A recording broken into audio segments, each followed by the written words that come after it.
Hello and welcome to Woollen Hearted. My name is Fran and I'm a spinner, natural dyer, toy maker and knitter based in the mountains of southwest France in the Pyrenees. I want to welcome you here, and I wish and I hope that you are well and safe wherever you are in the world and whatever situation you find yourself in currently. Here in France we're in total lockdown for the 5th week, and I must admit it's quite an unsettling and disturbing time for all of us in my household, as well as for my wider family. So I really truly hope that you are safe and you are well, and if you're stuck at home like us, feeling a little bit lost or a little bit anxious, I really hope that you have things to keep your hands busy and to keep your mind focused away from the difficult news. And I also hope that you have people around you who are taking good care of you. I wanted to film a real pared down podcast episode today, just to share with you some of the things that creatively are helping get me through these times at the moment. And my hope is that by sharing this, it will just brighten your day in a small way. I know in the past when I've been confined to the house or to my bed through ill health, that knowing that others are going through similar situations really helps, and knowing as well that people are finding solace in creative things really helps me too. It inspires me a great deal. So I'm going to begin by showing you what's been on my spinning wheel recently. I've been working away on practicing my worsted draw, and with an aim to producing some more sock yarn. So these are a couple of bobbins of singles that I've just recently finished. This was Dorset horn wool, so this is one of the 3 sheep breeds from where I'm originally from, in Dorset, which is in southwest England, and I've been wanting to spin with this for the longest time. So when I found some available for some comb top available for spinning, I grabbed it as quickly as I could. I was hoping that they would both come out at the same size, but actually just looking at them here I can see that this bobbin full is slightly thicker than this one, so I imagine when I apply them together it will end up being a sport rather than a fingering weight, but that's okay. So that was my fingering weight in the worsted draw, but I've also been trying to produce the same weight of yarn with my woolen draw, which for some reason I find a little bit more tricky. I think because of the action of the draw, where you try and touch the wool as little as possible. I've generally been ending up with quite thick yarn, so this was my first attempt at a fingering weight 2-ply, which has ended up, I think, again being more of a sports weight, but that's fine. This was just a first attempt, and this yarn is really special to me because it's the first of a sample of a fleece that I'm currently working my way through. So here's some of the scoured but uncarded fleece. This is a local sheep breed to me called the Lourdes sheep. So in my part of France, in my department, there's 3 sheep breeds. There's the Lourdes, the Hors Campon, which is the sheep from near to where I live here, and the Ariège, which is in the neighbouring valley. So all 3 sheep are mountain sheep, traditionally raised for meat, but their wool has always been used on a domestic level for stuffing mattresses, creating woolen blankets. There's still a maker of woolen blankets in the neighbouring valley, and I'm sure in the past it would have been spun to make clothing. So the Lourdes is the least, is the most rare of the 3 sheep. It is actually considered to be a rare sheep breed because there's only about 800 sheep left in the world, and this is Lourdes, and it is a fleece that came from the parents of one of my son's friends, a lady called Olivia, and the sheep was called Brenda, who gave me the fleece.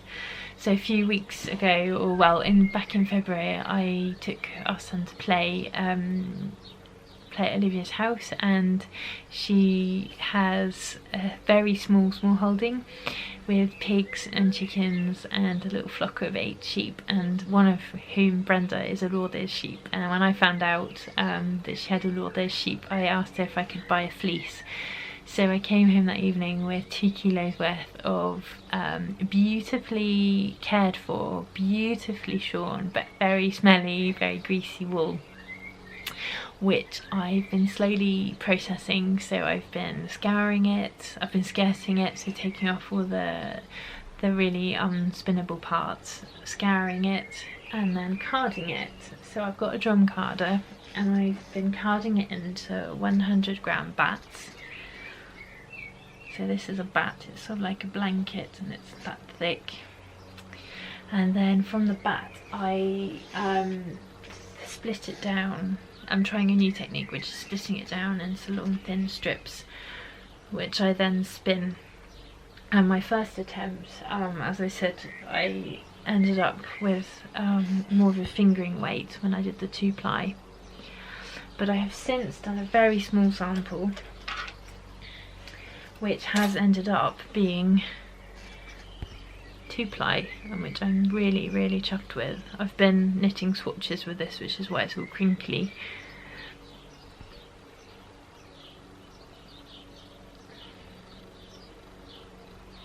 But the idea is to produce a fine 2-ply fingering weight yarn, woolen spun, which I intend to naturally dye over the summer.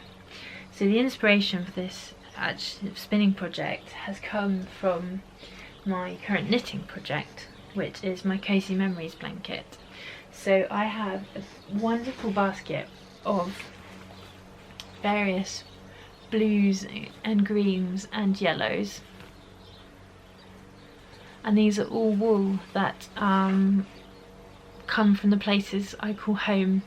So I've got a selection of yarn from the UK. These are from Shetland. So I'm not from Shetland, I'm from Dorset, as I mentioned before, but I consider the UK or Great Britain to be my home. So these are all Jamieson's Smith Spindrift. I've got some Jamieson's jumper weights as well in there.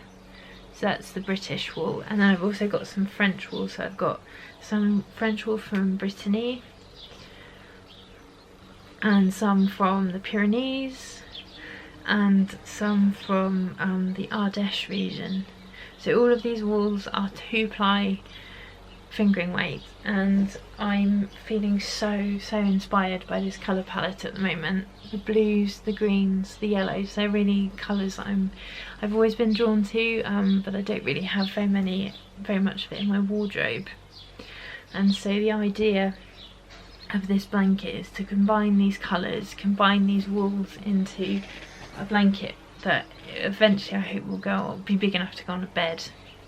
I've been knitting on it since the winter solstice, and the original plan was to knit on it until the spring equinox and then stop and knit a square a day. So I have managed to do that. I'm about 8 squares in and just starting now on the 9th. And it's a good fair size now. I'd say it's a comfortable lap blanket size.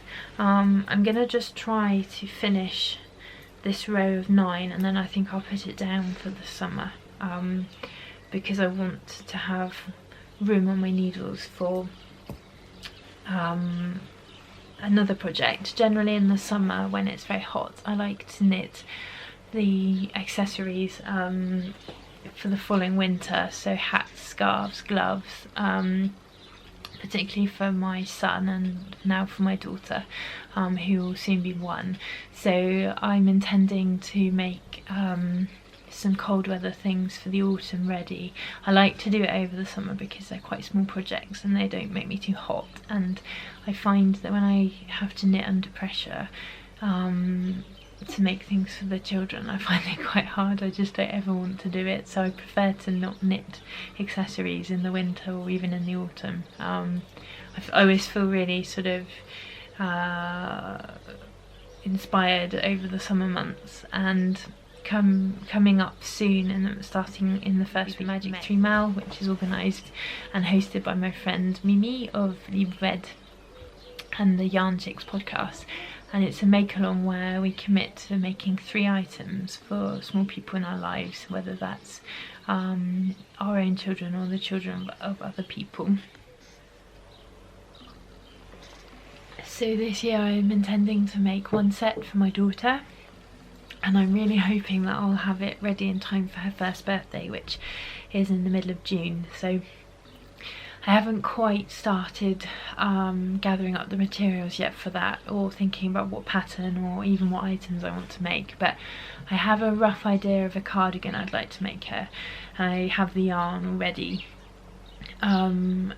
so it's just whether I make her a dress, a skirt, a pair of trousers to go with it, and I'm not quite sure what toy I want to make for her yet either. But it's just something nice to start thinking about and preparing for, and I'm really looking forward to the cast on, which will be, as I said, in the first week of May.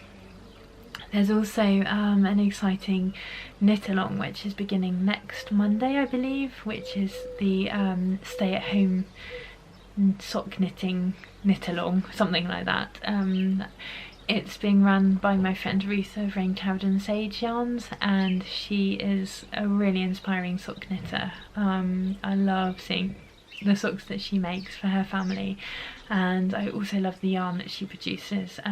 She produces yarn from wool that she gathers from sheep in central Germany, and she has spun in a German mill, and she's recently brought out a new base, and some of the wool was dyed in the wool before it was spun, so it's got a beautiful colour palette that I just am finding so inspiring at the moment. So Ruth will be hosting this knit along until the start of June, so I need to decide whether I'm going to knit some socks for myself, or whether that could possibly be one of the items on my Magic 3 Mal, because the idea for the Magic 3 is that we make 3 items, 1 being a toy, 1 being a top, so it could be a hat, scarf, jumper, t-shirt, anything that goes on top, and then something on the bottom. And I think this year Mimi's introducing the idea that if we want to just mend something, that can also count as one of the projects. So yeah, lots to think about and to start planning, which I find really exciting. So going back to my spinning, the idea of spinning a fingering weight woolen spun yarn was because fingering weight is probably my favourite weight of yarn to use for my bear making. You may know that Woollen Hearted is the name I use for my activity producing mohair bears, and also sometimes dolls and other soft friends, but generally I think my heart lies mainly with the mohair bears. And I had to step back from Woollen Hearted as a business this time last year because I was very poorly and unable to continue, and at the time I was pregnant with our daughter, so it was kind of like taking an early maternity leave. And that well, my maternity leave in France officially ended when she was 3 months old, because French maternity leave is very short, but I haven't really felt the desire or had the energy or the headspace to return yet to my bear making. But since all of the current situation has been going on, and since here in France we've been in lockdown, we're now into our 5th week of lockdown, so no work outside the home, no schools, no shops open other than food shops, and only allowed out once a day for an hour within a kilometre around the house. So I've been finding that having my husband and both my children at home, our days are very full, and we're very much rooted in doing domestic activities and things around the home and being together, and that's actually been really helping me just to focus on the children and on our daily life together. But in the evening when they're in bed, that's the time of day I can feel the anxiety coming in, the worries, the kind of the fearfulness, and I have really needed something to absorb me in those quiet hours before I go to bed. And just like that, I felt a desire to pick up my bear making again. So I have some bears that were cut out last year and that I haven't yet made up into bears. Some of them is sewn, some isn't sewn, and I will get to that in the coming weeks. But I wanted to make some bears from scratch, completely from scratch, and try out some new ideas for patterns. And so I've got two little friends here who are really eager to meet you. The first little friend is this little guy who's called Benjamin, or Benny. So as you can see, he's quite small. He's got wool felt paw pads. He's got a slight hump on his back, and he's got English glass eyes and cotter pin joints, so he's fully jointed. And I made him last week and I'm so happy with him. I love his little face. I find the faces on bears sometimes very difficult to do. Sometimes I have to make a face a few times, and at the moment I'm really struggling to know what style I want the mouth, because I don't want my bears to look grumpy, but I don't want them to look like clowns either. So I'm very pleased with how his little face has turned out. And he's got a friend who's called Arthur. He's a little bit tired, which is why he's falling over. And Arthur has embroidered claws. Don't know if you can see. He's also got wool for his paws.